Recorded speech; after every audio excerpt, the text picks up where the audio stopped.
Bismillahirrahmanirrahim. Assalamualaikum warahmatullahi wabarakatuh. Para pemirsa yang dirahmati Allah Subhanahu wa taala. Kita jumpa lagi dengan channel Kang Agus Tegar. Konten-konten yang telah dibuat pada waktu yang lalu diantaranya adalah konten persoalan mewujudkan rumah tangga atau keluarga yang sakinah, mawaddah, warahmah. Sebagai kelanjutan daripada konten ini, kami akan menyampaikan tindak lanjutnya setelah sakinah, mawaddah, warahmah. Sakinah, keluarga yang tenang, mawaddah yang penuh dengan kasih sayang, dan juga rahmah. Rahmah itu mendapatkan rahmah dari Allah Subhanahu wa taala berupa karunia anak gitu ya. Anak itu bisa anak perempuan, bisa anak laki-laki itu. Anak laki-laki dan anak perempuan ini sebenarnya ya sama gitu kan. Cuman ya sama-sama anak maksud saya gitu. Cuman anak perempuan itu seharusnya lebih diperhatikan. Anak perempuan itu di tengah-tengah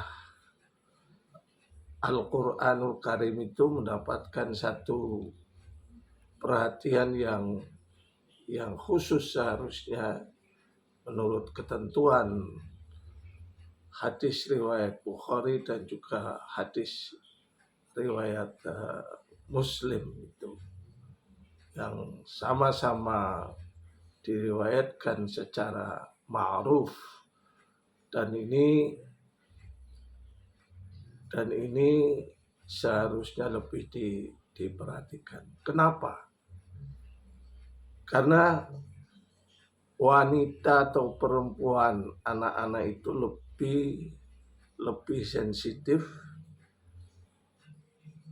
cenderung kepada pendiam, kemudian lebih kepada malu-malu untuk mengutarakan kepada orang tua. Nah, ini orang tuanya harus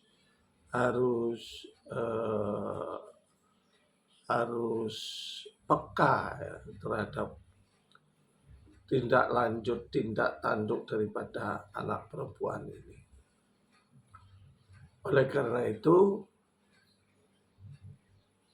Rasulullah SAW menempatkan anak perempuan ini dalam kedudukan yang istimewa. Ya, sebenarnya sama-sama harus diperhatikan antara laki-laki dan perempuan. Namun lebih diperhatikan lagi pada anak-anak perempuan yang kan mesti harus keluar, harus sekolah, harus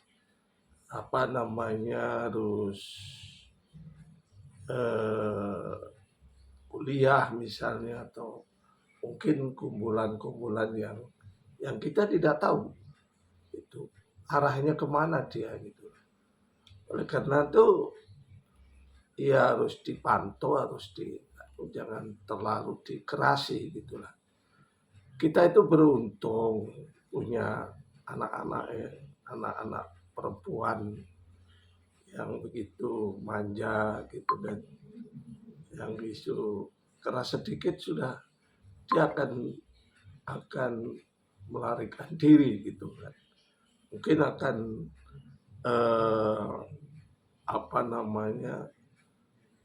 membalas itu ya, membalas ucapan-ucapan yang dia sendiri kan belum punya apa namanya belum punya pengetahuan tentang sopan santun terhadap ayah ibunya gitu lah. Oleh karena itu orang yang membenci ya, orang yang menghindari anak-anak perempuan itu adalah orang yang bodoh. Kalau istilah sekarang itu dikatakan sebagai jahiliyah modern. Kalau yang dulu sebelum zaman Nabi Muhammad SAW, orang jahiliyah yang bukan modern, artinya jahiliyah betul, yang membunuh anak-anak perempuan ketika dilahirkan di atas dunia. Lain lagi dengan zamannya Nabi Musa, Raja Fir'aun. Itu anak laki-laki yang lahir di dunia ini akan dibunuh begitu. Kecuali Nabi Musa, karena memang sudah dipersiapkan oleh Allah dia sebagai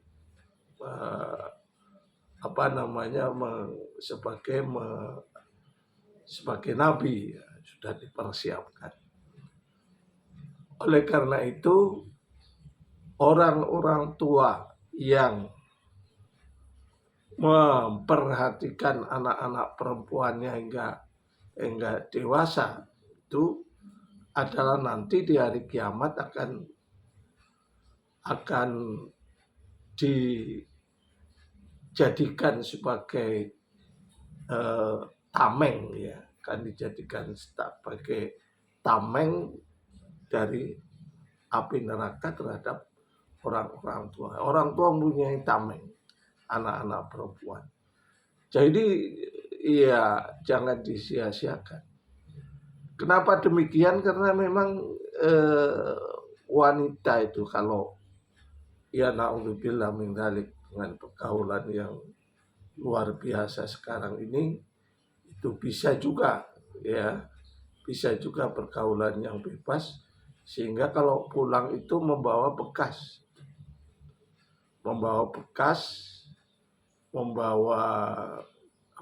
ciri-ciri bahwa dia telah melakukan hubungan seks bebas, mungkin seperti itu.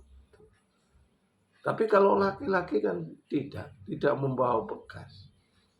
Bisa membeli sesuatu makanan, bisa membelikan sate yang kalau pulang tidak dibawa sunduknya atau tidak dibawa wadahnya atau godongnya, tidak dibungkusnya, tidak dibawa pulang karena sudah dimakan. Nah, oleh karena itu memberikan satu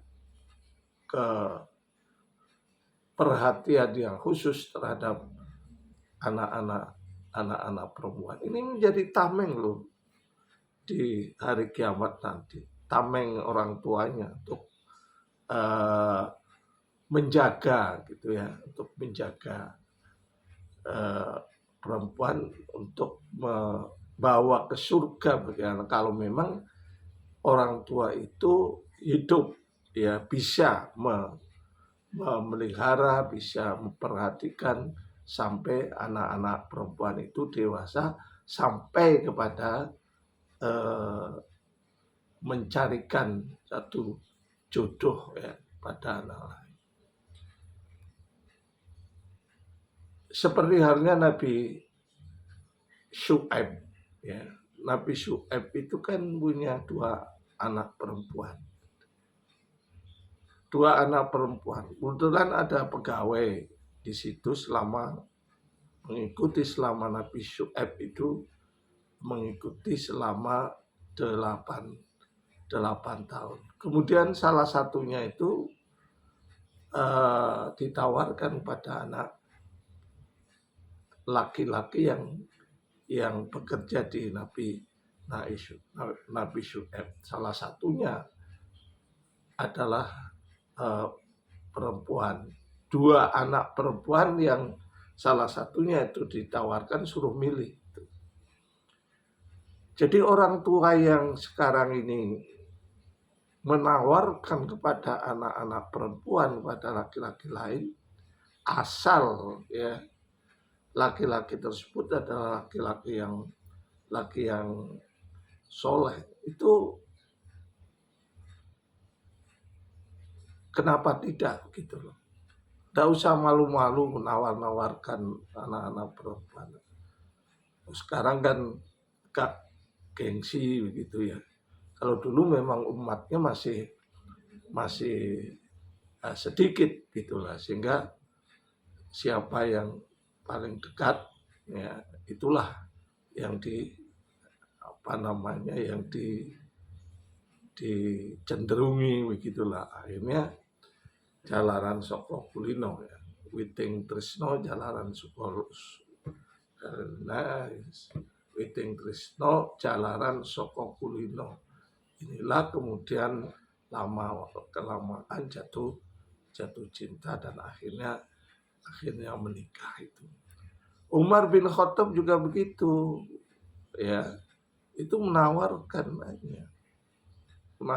anak perempuannya kepada Abu Bakar Siddiq, kemudian kepada Utsman bin Affan gitu ya. Akhirnya juga dinikahi oleh Rasulullah Shallallahu Alaihi Wasallam sebagai penjaga Al-Quran gitu ya, penjaga Al-Quran ya, mushaf Al-Quran, supaya dipelihara, kemudian dijaga untuk dibaca, diartikan dan juga diamalkan. Ini salah satu istri daripada Rasulullah yang konon adalah Hafsah binti Umar bin Khattab. Jadi mencarikan kufu ya, itu sebagai bentuk ihsan kepada anak wanita. Kemudian setelah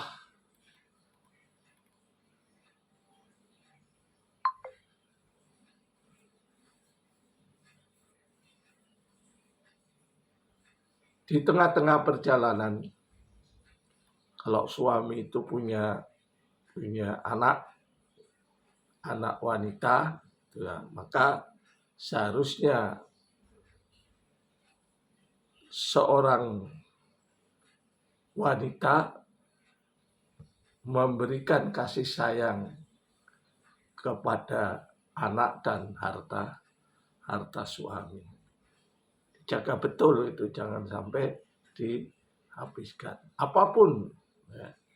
Apapun yang ia lakukan terhadap hartanya harus seizin daripada suami gitu.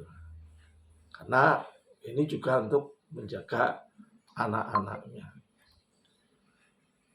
Memberikan nama ya. Selanjutnya memberikan nama kepada bayi yang dilahirkan.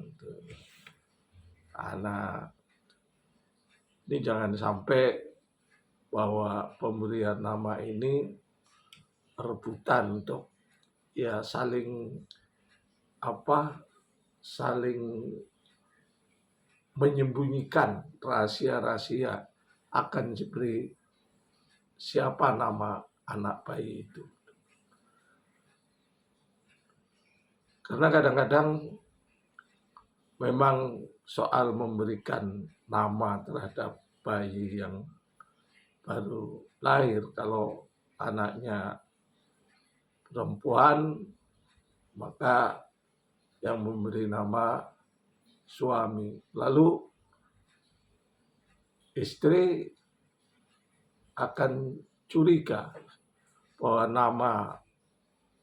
nama anak perempuannya itu adalah mantannya dulu gitu kan.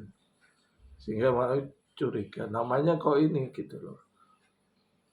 Lalu begitu juga kalau anaknya laki-laki, ini oleh ibunya mau dinamakan siapa? Ya, mau namakan nama laki-laki yang pernah disinggahi cintanya dulu gitu kan. Ini jadi nggak sehat. Rebukan ya di luar itu. Jadi di luar anak-anak, di luar nama yang mencurigakan. Tuh, ya. Ini juga antara lain sebagai keharmonisan rumah tangga yang bisa terus-menerus dijaga gara-gara nama anaknya. Kemudian maka harus terbuka. Siapa ini nama laki-laki? Jangan-jangan ayangnya Mas dulu. Kemudian ayangnya istri dulu. Kemudian kalau anak perempuannya jangan-jangan ayangnya ayah dulu gitu. Indah bisa terjadi seperti itu. Oleh karena itu bahwa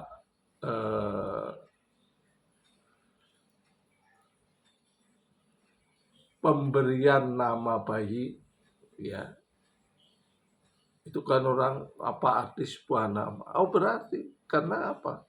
Karena itu nama itu doa gitu ya. Sebuah doa untuk anaknya yang patut oleh karena itu kadang-kadang minta kepada kakeknya, kadang minta kepada kakeknya, ayahnya atau ibunya untuk memberikan nama. Nah, untuk adilnya untuk nama perempuan itu ya yang memberi nama ibunya atau kombinasi lah yang keduanya supaya tidak saling mencurigai. Kemudian kasih sayang terhadap anak-anak itu apalagi ihsan terhadap anak-anak itu baik anak laki-laki maupun anak perempuan. Dulu Nabi kan seneng gendong ya, dan membonceng anak-anak kan. Kalau membonceng anak-anak yang dulu itu kan mungkin pakai naik unta gitu kan. Kalau yang sekarang ini yang kalau menggendong ya menggendong di punggungnya Nabi. Itu senang sekali kepada cucunya yang namanya Hasan. Cucu boleh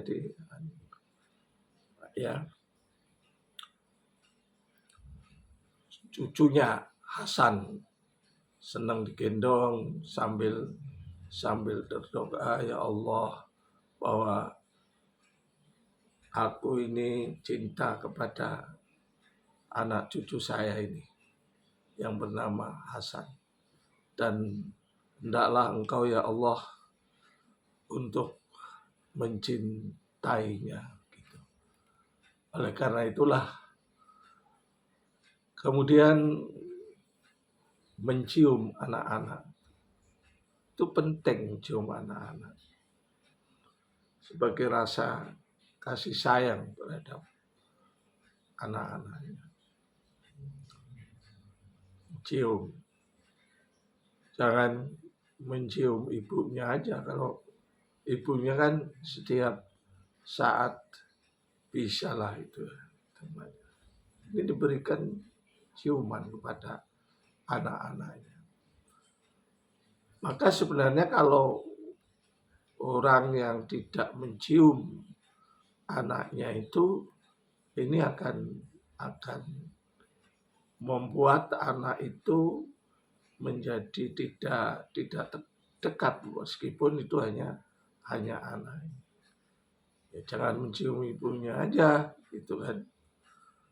Ya, anak-anaknya juga perlu dibelai, kemudian eh, bercanda ya, dengan anak-anak gitu kan, anak laki-laki maupun anak perempuan. Kalau anak-anak itu kan senangnya dikasih apa yang dia sukai gitu, apa yang anak-anak sukai gitu. Kemudian biasanya kalau anak-anak minta itu hal-hal yang dia disukai seperti es krim dan sebagainya. Kalau ini kan apa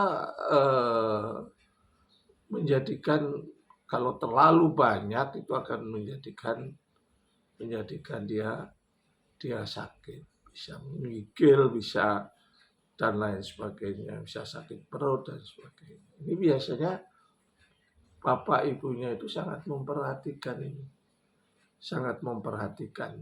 Ya. Tapi tatkala orang tuanya tidak memberikan, bapak ibunya tidak memberikan permintaan si anak, maka anak ini lari kepada kakeknya ataupun neneknya. Itu akan diberi lebih daripada yang diminta biasanya gitu. Jadi kakek nenek itu lebih lomo daripada bapak ibunya.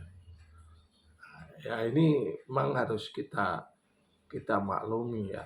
Ya kakeknya itu yang ujo gitulah istilahnya, memberi makanan yang berlebihan terhadap anak-anak itu juga membuat nanti anak-anak juga akan bisa kesakitan. Jadi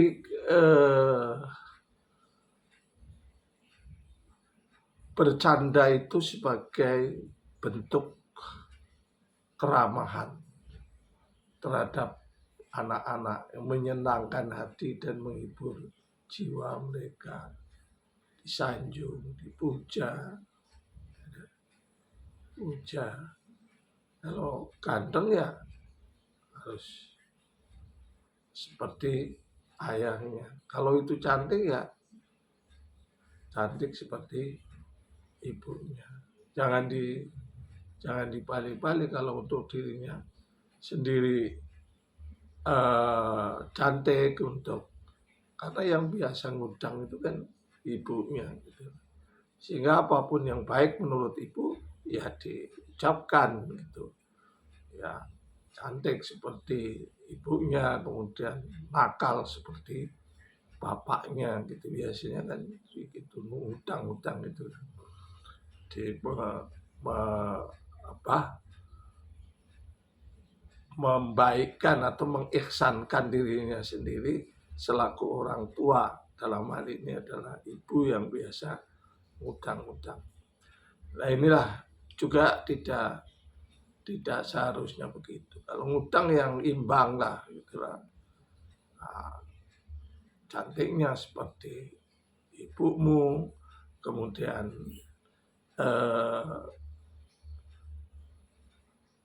gantengnya seperti bapakmu. Harusnya begitu, imbang gitu. Jangan nakalnya seperti bapakmu, ya, cantiknya, pinternya seperti ibumu. Ini kan tidak imbang gitu. Itulah. Karena nanti akan direkam oleh anak-anak kita di kemudian hari. Kemudian mengucapkan salam ketika keluar rumah, kemudian mengucapkan salam juga ketika pulangnya, apakah pulang sekolah atau pulang ngaji atau pulang apa dari luar ke rumahnya. Kemudian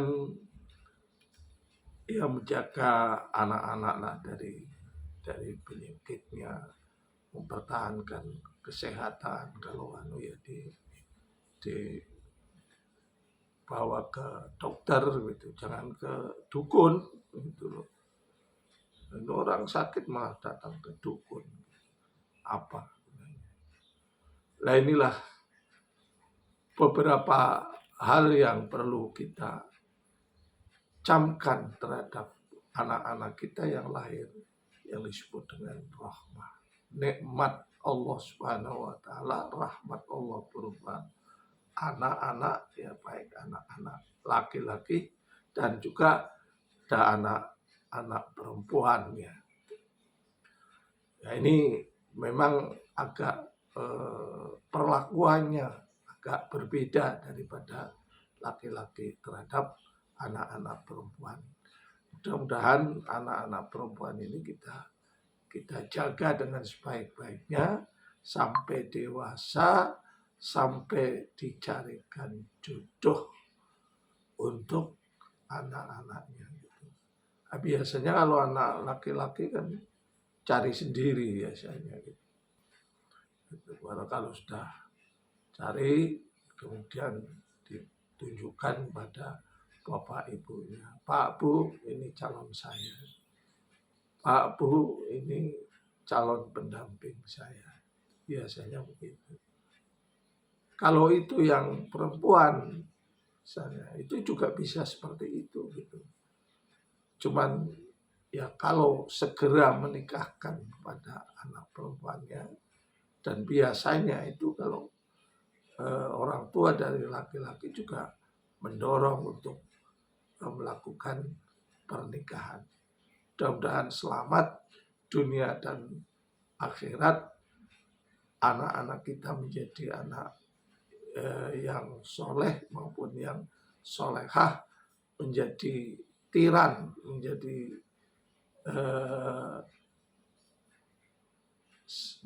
sitron ya, tameng ya, tameng dari api neraka, sehingga bapaknya, ibunya, anak-anaknya itu kan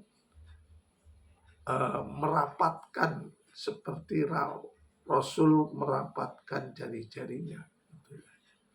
Merapatkan jari-jarinya itu untuk bersatu padu menuju surganya Allah Subhanahu wa taala. Barangkali itu, mudah-mudahan Allah Subhanahu wa taala memberikan berkah kepada kita dalam kehidupan dunia dan juga kehidupan akhirat. Billahi taufiq wal hidayah. Assalamualaikum warahmatullahi wabarakatuh.